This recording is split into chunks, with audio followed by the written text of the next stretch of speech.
Emma Rodriguez adjusted her simple black dress for the third time, wishing she had chosen something more elegant for her cousin Sophia's wedding. The vineyard in Napa Valley was breathtaking, with rows of grapevine stretching toward rolling hills. But Emma felt completely out of place among the designer gowns and expensive suits. Surrounding her, she sat alone at table 12, strategically placed near the back, where the single guests and distant relatives were seated. Oh. Her phone buzzed with a text from her roommate asking how the wedding was going. Emma typed back a simple "fine" and slipped the phone into her purse. The truth was, she hadn't wanted to come at all. Teaching art to middle schoolers didn't pay well, and she'd spent her last $100 on this dress. But Sophia was family, and Emma's mother would never forgive her for missing the wedding. The mysterious stranger as the appetizer course arrived. Emma picked at her salad while couples around her laughed and shared stories. She was calculating how long she needed to stay to be polite when a warm voice interrupted her thoughts. "Excuse me, is this seat taken?" Emma looked up to find a man in his late 20s standing beside the empty chair next to her. He had kind brown eyes and dark hair that looked like he'd run his fingers through it.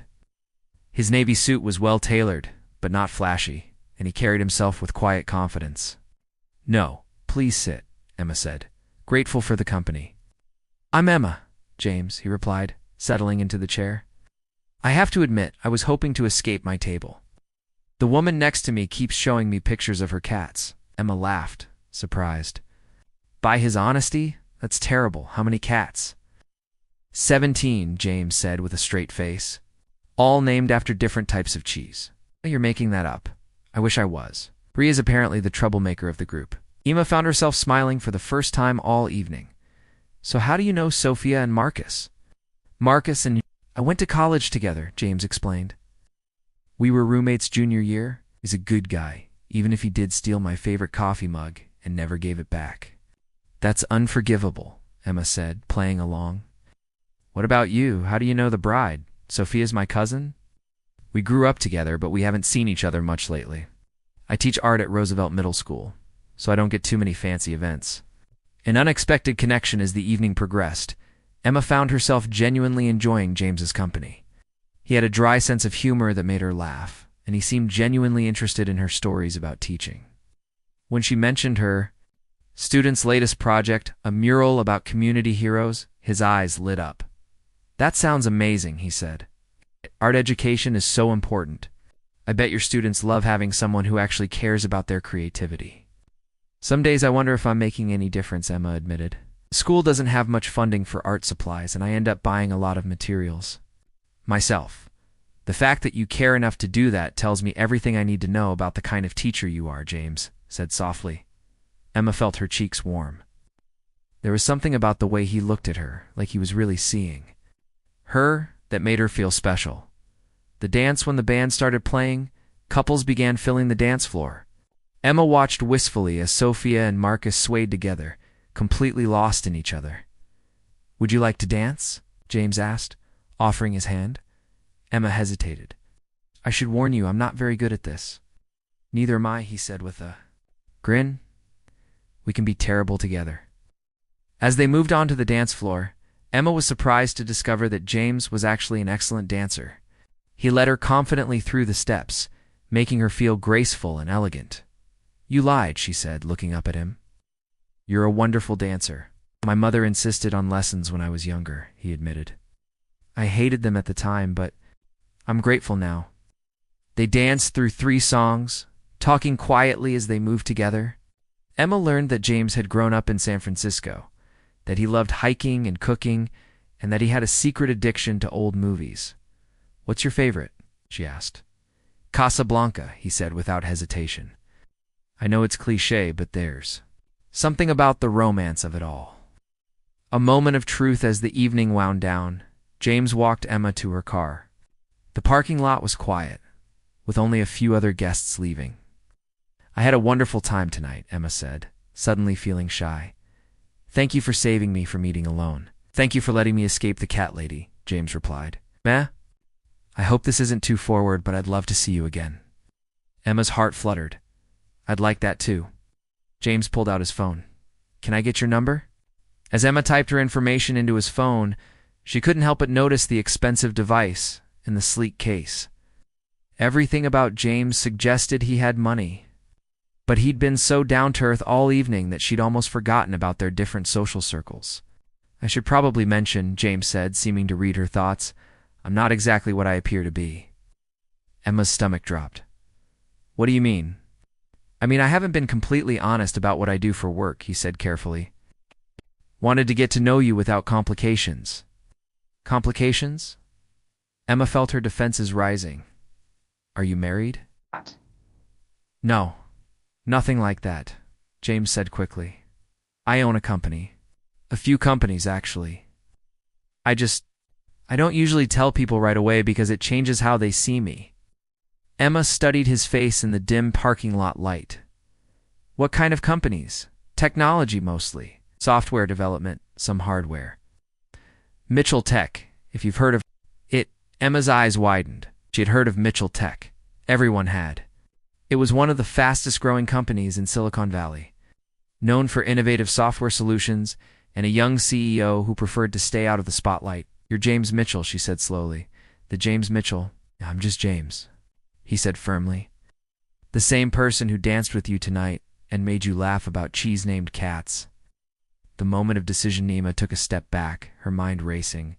She'd heard estimates that James Mitchell was worth billions. He was featured in Forbes and Fortune magazines. It was completely out of her league. "Why didn't you tell me?" she asked. "'Cause I wanted you to like me for me, not for what I have," James said. "Emma, I've spent the last 5 years having people pretend to like me because they want something from me. Tonight was the first time in forever that I felt like someone was seeing the real me." Emma looked at him, seeing the vulnerability in his eyes. "I don't know what to say, so you'll give me a chance," James said quietly. "One dinner, just the two of us. Let me show you that I'm the same person who stepped on your feet during that slow dance." Emma's practical side told her to walk away. This was a fairy tale, and fairy tales didn't happen to art teachers from modest backgrounds. But her heart remembered the way he'd made her laugh, the way he'd listened to her stories about her students, the way he'd made her feel special. "One dinner," she said finally. James's face broke into a relieved smile. "One dinner, I promise. You won't regret it." As Emma drove home that night, she couldn't stop thinking about the evening. She'd gone to the wedding expecting to be bored and lonely, but instead she'd met someone who made her feel alive. The fact that he was a billionaire was intimidating, but the way he'd looked at her when they danced made her think that maybe, just maybe, this could be the beginning of something extraordinary. Her phone buzzed with a text from James.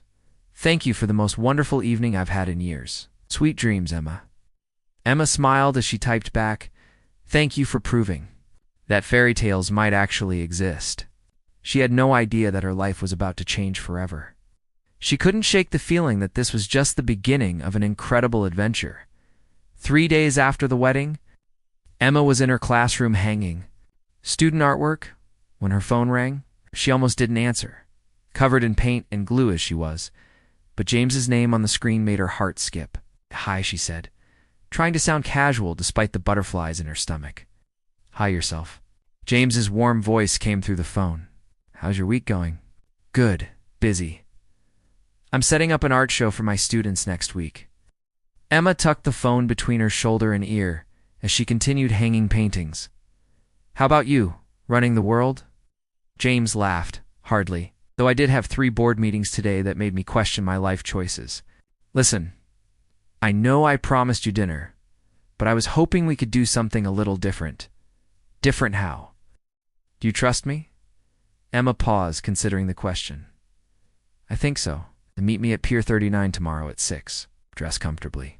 And bring a jacket." "That's very mysterious, James Mitchell." "I prefer to think of it as romantic," he said. And Emma could hear the smile in his voice, the surprise date. The next evening, Emma arrived at Pier 39 wearing jeans, sneakers, and a light sweater.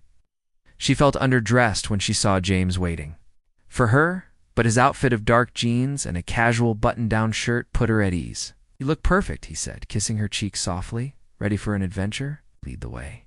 James took her hand and led her toward the marina, where a sleek but modest sailboat waited. "I thought we could have dinner on the water," Cooked. So if you get food poisoning, you can sue me. Emma stared at the boat. You cooked? I told you I liked cooking. I may have downplayed my skills a bit. James helped her aboard. Don't worry, I've been sailing since I was 12. You're in safe hands. As they sailed out into the bay, Emma felt her worries melting away. The city. Skyline looked magical from the water, and James proved to be an excellent sailor. He'd prepared a simple but delicious meal of grilled salmon, roasted vegetables, and a bottle of wine that probably cost more than Emma's monthly grocery budget. This is incredible, Emma said, watching the sunset paint the sky in shades of orange. And pink. Do you do this often? Actually, no, James admitted. I bought this boat 2 years ago thinking I'd use it to relax, but I've barely taken it out. Work has a way of consuming everything. That sounds lonely. It is, James said quietly. Or it was until I met you. Getting to know each other as they ate, Emma found herself opening up to James in ways she hadn't expected. She told him about growing up in a small apartment with her single mother, about working 2 jobs to pay for college, about her dreams of opening her own art studio. Someday. What's stopping you? James asked. Money, mostly, Emma said with a laugh. Art studios in San Francisco aren't exactly cheap, and teaching doesn't pay enough to save much. Have you looked into grants? There are programs for artists and educators. Applied to a few, but competition is fierce. Besides, I'm not sure I'm good enough to make it as a professional artist. James reached across the table and took her hand. Emma, I've only known you for a few days, but I can already tell you're incredibly talented and passionate. Don't let fear hold you back from your dreams. Emma felt tears prick her eyes. Thank you. I needed to hear that. What about you? Emma asked, changing the subject. How did you end up running a tech empire? James leaned back, his expression growing thoughtful. I started programming when I was 14. My dad died when I was 12, and my mom was working 2 jobs to keep us afloat. I taught myself coding and started doing freelance work to help with bills. That must have been hard. It was, but it taught me that I could create something from nothing. By the time I was in college, I had a small software company. After graduation, I took a risk and expanded. I got lucky with timing and had some good ideas. Emma sensed there was more to the story, but she didn't push. Instead, she asked, Do you ever miss being a regular person? It's more than you know, James said softly. Success brings opportunities, but it also brings isolation. People see dollar signs instead of a person. That's why last Saturday was so special to me. A deeper connection as they sailed back toward the harbor. Emma found herself studying James's profile in the moonlight. He was undeniably handsome, but it was his kindness and intelligence that drew her to him, the way he listened when she spoke, the way he seemed genuinely interested in her thoughts and dreams. Can I ask you something? Emma said. Anything? How do I know you're not just playing some kind of game with me? I mean, you could have any woman you want, James was quiet for a long moment. Emma, I've dated women who were beautiful, successful, accomplished. But I've never met anyone who made me feel like I could be myself completely. You see past all the external stuff to who I really am. And who are you really? I'm someone who still gets nervous before important meetings. I'm someone who makes terrible coffee and burns toast. I'm someone who's been lonely for a long time and didn't realize it until I met you. Emma felt her heart swell. James, I know it's fast, he said quickly. I know this is crazy, but I've never felt this way about anyone before. The Casas, they reached the dock. James helped Emma off the boat. The marina was quiet, with only the soft lapping of waves against the hulls and the distant sound of city traffic. Thank you, Emma said softly. Tonight was perfect. It was, wasn't it? James stepped closer, his hand coming up to cup her face. Emma, I know I'm asking a lot, but I want to see where this goes. I want to know everything about you. Emma's breath caught as she looked up at him. I want that too. James leaned down and kissed her, soft and sweet at first, then deeper as Emma wrapped her arms around his neck. She felt like she was falling. But for the first time in her life, she wasn't afraid of where she might land. When they broke apart, both breathing hard, James rested his forehead against hers. I should probably take you home, he said reluctantly. Probably, Emma agreed. Though she made no move to step away, a new beginning as James drove Emma home in his modest sedan, she'd expected something flashy. But he'd explained that he preferred to keep a low profile. Emma felt like she was floating. The evening had been perfect in every way. "Can I see you again tomorrow?" James asked as they pulled up to her apartment building. "I have to work," Emma said regretfully. "Right. What time do you?" "Get off 4:30. Perfect. I'll pick you up. We can grab coffee and walk around the city." Emma smiled. "Like that." James walked her to her door, kissing her goodnight with a tenderness that made her knees weak. As she watched him drive away, Emma couldn't help but think that her life was about to change in ways she couldn't imagine. Inside her small apartment, Emma's roommate Jenna was waiting with eager eyes. "How was your date with the mysterious wedding guy?" Jenna asked. "Amazing," Emma said, collapsing onto the couch with a dreamy smile. "Absolutely amazing. That good, huh?" "So when do I get to meet him?" Emma hesitated. She hadn't told Jenna about James's true identity, and she wasn't sure when or how to bring it up. "Soon," she said finally. "I think you'll like him." As Emma got ready for bed, she thought about everything James had shared with her. She was falling for him, hard and fast, and it scared her. But for the first time in her life, she was willing to take a leap of faith. She had no idea that tomorrow would bring challenges she never expected. But tonight, she was simply a woman in love. That was enough. 2 weeks into their relationship, Emma was walking on air. James had been everything he'd promised and more. He picked her up from work every day, took her to quiet restaurants where they could talk for hours, and even visited her classroom to see her students' artwork. But reality had a way of intruding. On Fairy Tales, Emma was having lunch with her friend and fellow teacher, Rachel, when she saw the magazine cover that changed everything. Forbes had featured James on their cover with the headline, "The Billionaire Next Door, James Mitchell's Secret to Success." "Oh my God," Rachel said, grabbing the magazine. "This guy looks exactly like the guy you've been dating." "It's the same name too." "Emma, please tell me you know your boyfriend is worth $3 billion. Emma's sandwich suddenly tasted like cardboard.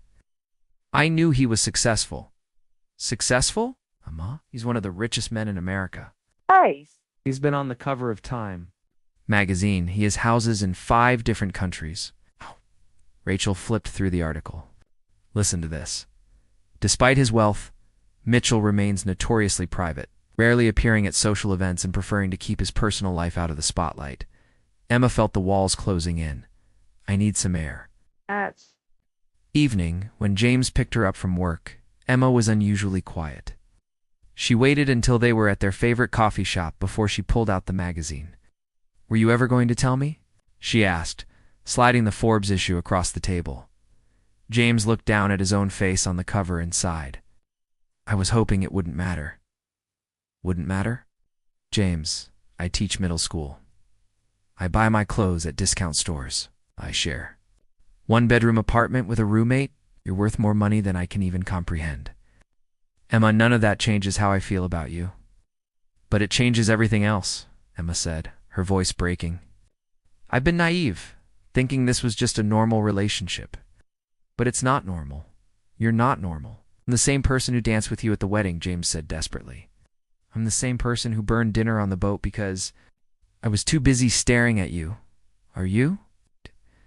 Because the James in this magazine owns a private jet and a yacht. He employs thousands of people. It's been photographed with celebrities and politicians. That's not the James I know." The truth comes out. James ran his hands through his hair, looking more vulnerable than Emma had ever seen him. "You're right. I haven't been completely honest with you about my life. I swear to you, Emma, everything I've told you about my feelings is true." "Tell me," Emma said quietly. "Tell me everything." James took a deep breath. "I have homes in New York, London, in Tokyo. I have a staff of people who manage my schedule and my life. I've been invited to dinner at the White House. I've had 3 serious relationships that ended when I realized the women were more interested in my bank account than in me." Emma listened, her heart breaking with each revelation. "But none of that matters when I'm with you," James continued. "For the first time in my adult life, I feel like I can just be myself. I don't have to perform or impress anyone. I can just be James." But you're not just James, Emma said sadly. You're James Mitchell, and I'm Emma Rodriguez, and we live in completely different worlds.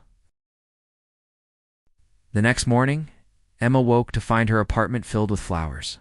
Not just a bouquet, but dozens of arrangements covering every surface. Her roommate Jenna was standing in the kitchen, mouth agape. These started arriving at 6 a.m., Jenna said. The delivery guy said there are more coming. Emma found a card among the roses. I know flowers won't fix everything, but I needed you to know that you're worth every one of these and more. Please don't give up on us. Before Emma could process what was happening, there was a knock at the door. She opened it to find a young woman in a business suit holding a tablet. Ms. Rodriguez. I'm Sarah Chen from the Mitchell Foundation. Mr. Mitchell asked me to speak with you about funding for your school's art program. Emma's eyes widened. What? We'd like to provide a grant of $200,000 for art supplies, equipment, and educational materials. Mr. Mitchell was very specific that this was to be done in your name, recognizing your dedication to arts education. Emma sank into a chair. He can't do this. Actually, he can, Sarah said gently. The paperwork is already filed. The money will be available to your school within the week. The realization after Sarah left, Emma sat among the flowers, overwhelmed. James had listened to her stories about her students, about how she bought supplies with her own money, about how the school couldn't afford proper art materials, and he'd acted on it. Her phone rang. Emma, I know you're probably angry, James said before she could speak. I'm not angry, Emma said quietly. I'm terrified. Why? Because this is what your life is like. You can just write a check and solve problems. You can fill someone's apartment with flowers on a whim. You can make things happen that normal. People can't even dream of Emma, please. Can we talk in person? I need time to think. The decision Emma spent the next 3 days avoiding James's calls and texts. She threw herself into her work, but everywhere she looked, she saw reminders of him. Her students were buzzing with excitement about the grant. The flowers in her apartment were a constant reminder of his gesture. On Thursday evening, her mother called. Mia, you sound sad. What's wrong? Emma found herself telling her mother everything. About James, about the wedding, about the money, about her fears. Let me ask you something, her mother said when Emma finished. Do you love him? Yes, Emma whispered. I love him so much, it terrifies me. And does he love you? I think so. Then what's the problem? Mama, he's a billionaire. I'm a teacher. We don't belong together. Emma Rodriguez, I raised you better than that. Love doesn't look at bank accounts. If this man makes you happy, if he treats you with respect and kindness, then money is just paper. The reunion the next day, Emma called James. Can you meet me? At the marina? At our boat? I'll be there in 20 minutes. When Emma arrived, James was already waiting. He looked like he hadn't slept in days, his usually perfect hair disheveled, his clothes wrinkled. Emma, before you say anything, I need you to know that I'm sorry. Should have been more honest from the beginning. I should have told you about the money, about what my life is really like.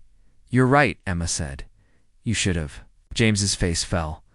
I understand if you can't do this. I know it's a lot to ask. It is a lot, Emma agreed. Thinking about something my mother said, she asked me if I loved you. And what did you tell her? I told her yes. I told her I love you more than I've ever loved anyone, and that scares me more than all the money in the world. James stepped closer. Emma, ... I don't want your money, James. I don't want the houses or the fancy cars or the private jets. Just want you, the real you. It's the one who makes terrible coffee and burns toast. The one who listened to me talk about my students and cared enough to help them. That's all I want to, James said softly. Just you. Then we need to set some ground rules, Emma said. I keep my apartment and my job. I pay my own bills. I don't want to be kept or taken care of. I want to be your equal, not your dependent. Done. And I want to meet your mother. And your friends. All of them. I want to know the real James Mitchell, not just the version you've been showing me. Emma. Some of my world is complicated. There are paparazzi and social obligations, and people who might not be kind to you, and we'll face it together, Emma said firmly. But we face it honestly, with no more secrets. The proposal 6 months later, Emma stood in her classroom. Now, fully equipped with state-of-the-art art supplies thanks to the Mitchell Foundation grant. Her students were working on a mural about love and community, and Emma couldn't help but smile at the irony. Ms. Rodriguez. One of her students, Miguel, raised his hand. "There's a man here to see you." Emma turned to find James standing in the doorway, holding a single red rose. He'd kept his promise to be honest with her about his life, and she'd kept hers to face it together. They'd weathered a few storms, including a particularly nasty tabloid article that called her a gold digger, but they'd come through stronger. "What are you doing here?" Emma asked, accepting the rose. "I came to ask you something important," James said, and Emma's heart stopped when he dropped to one knee in front of her entire class. "Emma Rodriguez, you've taught me that love isn't about what you have, it's about who you are. You've shown me that the most beautiful things in life can't be bought. You've made me a better man, and I want to spend the rest of my life trying to deserve you." Emma's students gasped as James pulled out a ring box. "Will you marry me?" Emma looked down at the man who'd changed her life, who'd shown her that fairy tales could come true, who'd proven that love really could conquer all. "Yes," she whispered, then louder, "Yes." As James slipped the ring onto her finger and kissed her, Emma's students erupted in cheers. She'd started this journey as a lonely wedding guest, never imagining that the man who'd sat beside her would become the love of her life. The wedding 1 year later. Emma stood in the same vineyard where she'd first met James, but this time she was the bride. She'd chosen a simple but elegant dress, and James wore a classic tuxedo. Their wedding was small and intimate, with only close friends and family in attendance. As they exchanged vows, Emma looked into James's eyes and saw not a billionaire, but the man who'd rescued her from eating alone, who'd danced with her under the stars, who'd shown her that love was the greatest adventure of all. "I promise to love you not for what you have, but for who you are," Emma said.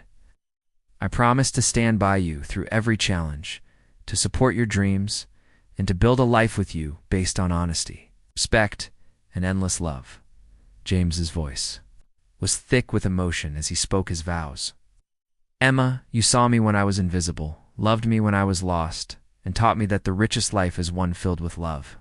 I promise to cherish you, to honor you, and to love you exactly as you are for all the days of my life." As they kissed, sealing their union, Emma reflected on the journey that had brought them together. She'd learned that love wasn't about what you had or where you came from. It was about finding someone who saw your soul and chose to love it completely. And as she danced with her husband under the same stars where their love story began, Emma knew that sometimes the most beautiful love stories were the ones that started with sitting alone at a wedding table, never knowing that the person who would change your life forever was about to sit down beside you. Their story was proof that love could bridge any gap, overcome any obstacle, and turn even the loneliest heart into something beautiful. And they lived happily ever after, not because it was easy, but because they chose each other every single day.